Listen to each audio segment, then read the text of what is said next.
जय मसीह की दोस्तों। आज का विषय है परमेश्वर का व्यवस्था को बदलने की कोशिश। यूहन्ना का 17:17 में लिखा है, तेरा वचन सत्य है, सत्य के द्वारा उन्हें पवित्र कर, तेरा वचन सत्य है।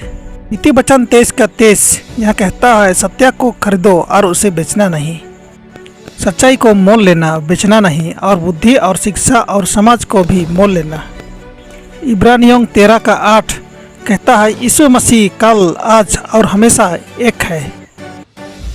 यीशु मसीह कल और आज और युग न युग एक सा है। भजन संहिता 89:34 कहता है, मेरा वचा अर्थात व्यवस्था मैं नहीं तोड़ूंगा, मैं अपने वचा ना तोड़ूंगा, और जो मेरे मुंह से निकल चुका है उसे न बदलूंगा। निर्गमन 31:18 कहता है, आज्ञाएं परमेश्वर का उंगली से लिखा गया है। जब परमेश्वर मूसा से सीनै पर्वत पर ऐसी बातें कर चुका, तब परमेश्वर ने उसको अपनी उंगली से लिखी हुई साक्षी देने वाली पत्थर की दोनों तख्तियाँ दी। मत्ती 5:17 और 18 कहता है, यीशु परमेश्वर का व्यवस्था को पूरा करने आया, बदलने नहीं। क्या ना समझो कि मैं व्यवस्था या भविष्यवक्ताओं की शिक्षाओं को लोप करने आया हूँ, लोप करने नहीं परंतु पूरा करने आया हूँ। क्योंकि मैं तुमसे सच सच कहता हूँ कि जब तक आकाश और पृथ्वी टल न जाए, तब तक व्यवस्था से एक मात्रा या बिंदु भी बिना पूरा हुए नहीं टलेगा।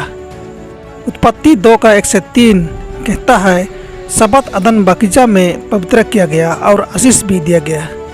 इस तरह आकाश और पृथ्वी और उनके सारी सेना को बनाना समाप्त हो गया, और परमेश्वर ने अपना काम जिससे वह करता था 7वें दिन समाप्त किया, और उसने अपने किए हुए सारे काम से 7वें दिन विश्राम किया।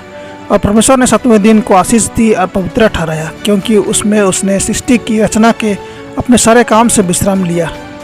लूका का 4:16 कहता है, यीशु ने सबत दिन का पालन किया और वह नसरत में आया, जहां उसका पालन पोषण हुआ था, और अपने रीति के अनुसार सबत के दिन आराधनालय में जाकर पढ़ने के लिए खड़ा हुआ। प्रेरितों के काम 13:42-44 कहता है, पौलुस सबत का पालन किया। उनके बाहर निकलते समय लोग उनसे विनती करने लगे कि अगले सबत के दिन हमें ये बातें फिर सुनाई जाएं। और जब आराधनालय उठ गई तो यहूदियों और यहूदी मत में आए हुए भक्तों में से बहुत से पौलुस और बरनबास के पीछे हो लिए, और उन्होंने उनसे बातें करके समझाया कि परमेश्वर के अनुग्रह में बने रहो। अगले शब्द के दिन नगर के प्राय सब लोग परमेश्वर का वचन सुनने को इकट्ठे हो गए।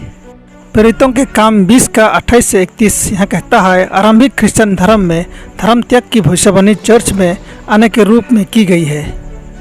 इसलिए अपने और पूरे झुंड की देखरेख करो, जिसमें पवित्र आत्मा ने तुम्हें अध्यक्ष ठहराया है कि तुम परमेश्वर की कलीसिया की रखवाली करो, जिससे उसने अपने लहू से मोल लिया है। मैं जानता हूँ कि मेरे जाने के बाद फटने वाले भेड़िए तुम में आएंगे, जो झुंड को ना छोड़ेंगे। तुम्हारे ही बीच में से भी ऐसे मनुष्य उठेंगे, जो चेलों को अपने पीछे खींच लेने को टेढ़ी मेढ़ी बातें कहेंगे।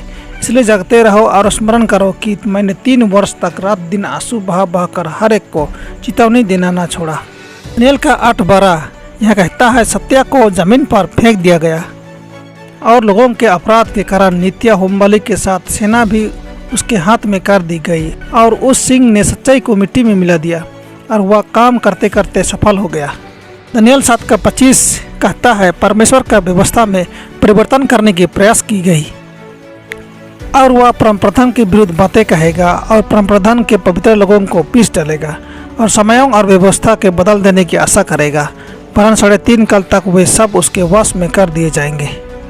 यशायाह 8:16 यह कहता है, व्यवस्था पर मुहर लगा दो, चेतावनी का पत्थर बंद कर दो, मेरे चेलों के बीच शिक्षा पर छाप लगा दो। निर्गमन 20:8-11 में कहता है, सबत में स्वर्ग की आधिकारिक सही मुहर के 3 तत्व शामिल हैं, परमेश्वर का नाम, उनकी उपाधि और उनका क्षेत्र।